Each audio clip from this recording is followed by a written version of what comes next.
Hello everyone, and welcome to The Explainer. So today we are hunting the ultimate medical zebra. You know the old saying, right? In medicine, we're taught that when you hear hoofbeats, you should think of horses, not zebras. But what happens when the zebra is standing right in front of you, totally disguised as a cluster of really common complaints? Well, today we're shining a spotlight on an incredibly elusive, yet utterly devastating condition, Fabry disease. It's a diagnosis that you absolutely must not miss because catching it early literally saves lives. Okay, picture this clinical vignette for a second. You have a teenage boy who comes into your clinic. He suffered from this severe, burning pain in his hands and feet since he was a kid. He flat out refuses to play sports because heat makes that pain completely unbearable. Now fast forward a few years, and this same patient develops unexplained kidney failure, an enlarged heart, and ultimately suffers a stroke, despite being young and otherwise seemingly healthy. I mean, look at the sheer scale of systemic destruction here. And the crazy part, it isn't coming from the common culprits we usually suspect, like diabetes or hypertension. No way. It all traces back to the absence of a single microscopic enzyme. So here's our roadmap for today's explainer. We'll cover the root cause, pathophysiology, clinical features, diagnosis, treatment, and we'll wrap up with some high-yield pearls. Let's get into it. Starting with Section 1, the root cause, genetics and lysosomal storage. Think of a healthy lysosome as basically your cell's recycling center. In a normal one, you've got an enzyme called alpha-galactosidase A, and its job is to break down a specific fat molecule called GB3. It does its job, the cell stays clean, and you stay healthy. Simple, right? But in a Fabry lysosome, that enzyme is missing or deficient. Because that GB3 can't be degraded, it just piles up. It swells the lysosome and eventually causes massive, progressive organ damage. It's like the garbage trucks went on strike, and the trash is just overflowing into the streets. So you're probably wondering, why is this enzyme missing in the first place? Well, it all comes down to genetics. Fabry disease is caused by mutations in the GLA gene, which is the gene responsible for encoding that alpha-galactosidase A.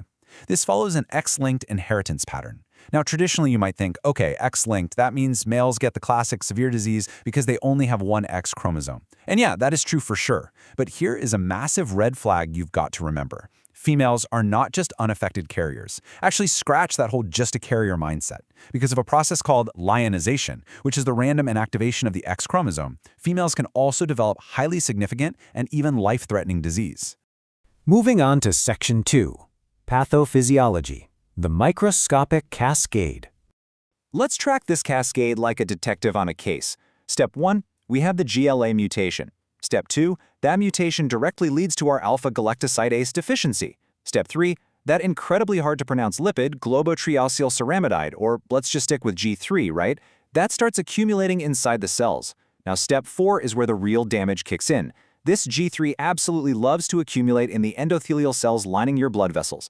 This triggers vascular injury, chronic inflammation, and a ton of oxidative stress.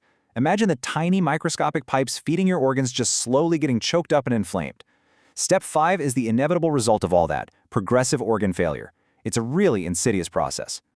All right, Section 3, clinical features, systemic destruction. The early clinical symptoms usually pop up in childhood or adolescence, and unfortunately, these kids are often completely misunderstood or just dismissed by doctors.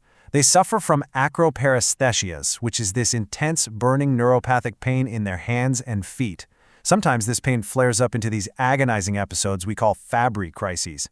On top of that, they experience severe heat and cold intolerance, and they often literally can't sweat properly, which is a condition called hypohidrosis. Visually, you might also spot angiokeratomas. These are small, dark red or purple vascular skin lesions, and they typically cluster around the lower trunk, groin, and thighs, what we call the bathing trunk distribution. Guys, these painful early symptoms are massive, massive red flags. If those early signs are missed, the GB3 accumulation just keeps going, silently destroying the internal organs over time. The kidneys take a massive hit, starting with proteinuria and relentlessly progressing straight to end-stage renal disease. The heart muscles thicken, leading to left ventricular hypertrophy, really dangerous arrhythmias, and eventual heart failure. The nervous system suffers from reduced blood flow, resulting in TIAs and strokes in patients who are otherwise young and fit. Even the eyes hold major clues. A slit lamp exam might reveal cornea verticillata, these beautiful but super ominous whorl-like patterns right on the cornea, plus cataracts. Without intervention, these progressive complications are very often fatal. Section 4. Diagnosis. Catching the zebra. Now, notice the stark difference in how we diagnose males versus females. This is absolutely crucial. For males, an enzyme assay is your go-to. If you find markedly reduced alpha-galactosidase A activity in the blood, boom, you've confirmed the diagnosis. But for females, remember lionization from earlier?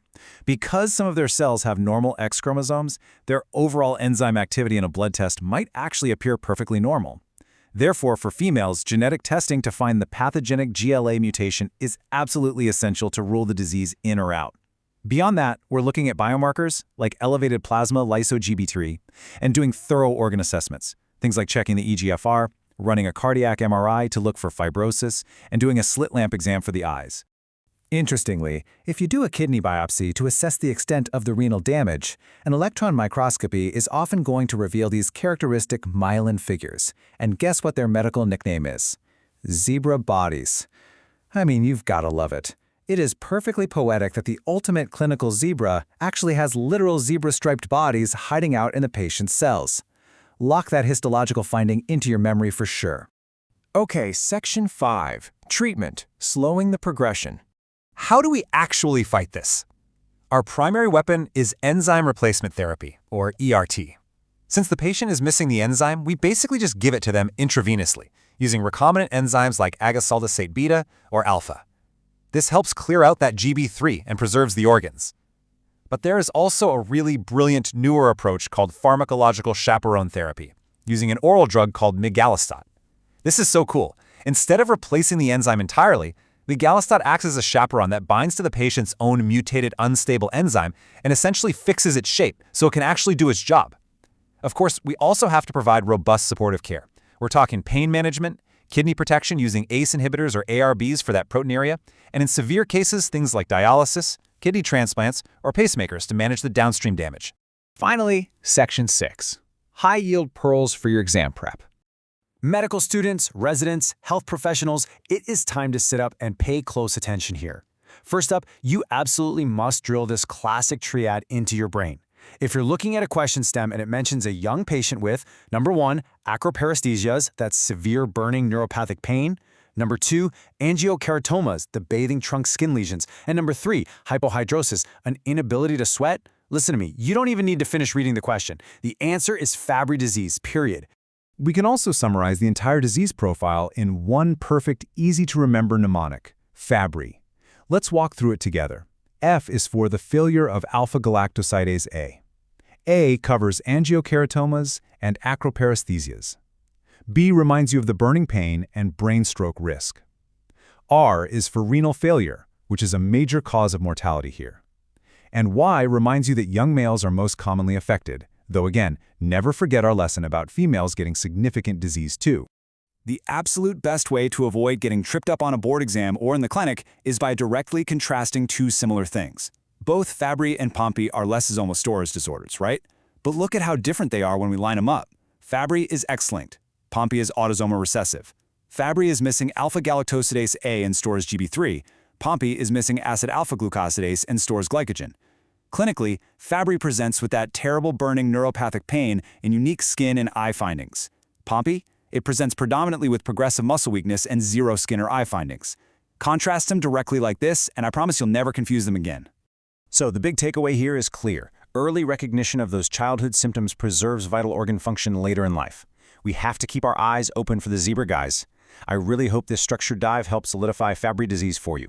What other complex metabolic or genetic puzzle would you like to see us break down next? Think about it, keep studying hard, and I'll catch you in the next explainer.